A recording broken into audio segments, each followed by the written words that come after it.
দায়িত্ব আছিলে যদি এনেকুৱা কিবা থাকে তাতে প্ৰাথমিক চিকিৎসাৰ বাবে ডক্টৰো মজুত কৰি থ'ব লাগে।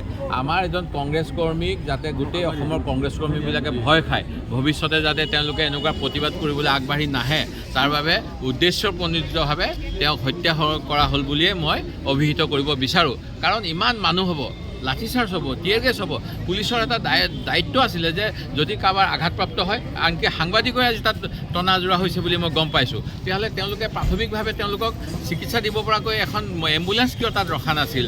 আৰু এইটো মই ভাবোঁ চৰকাৰে পৰিকল্পিতভাৱে তেওঁলোকৰ বিৰুদ্ধে যাতে কোনো ধৰণৰ প্ৰতিবাদ নহয়, এজনক হত্যা কৰি দেখাইছে, কিন্তু এনেকৈ হত্যা কৰি পেলাই জনগণৰ পক্ষৰ পৰা মাত মতাৰ পৰা আমাক আঁতৰাই নিব নোৱাৰে।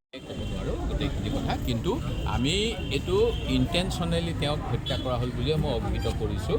অৰ্থাৎ যাতে ভৱিষ্যতে এনেকুৱা প্ৰতিবাদ কৰিব আহিলে পুলিচৰ দ্বাৰা হওক বা যিকোনো কাৰণবশত মানুহ মৃত্যুমুখত পৰিব প্ৰতিবাদকাৰী, এনেকুৱা এটা ইংগিত বহন কৰিছে আজি ৰাজভৱন যাত্ৰাৰ এই যাত্ৰাৰ পৰা।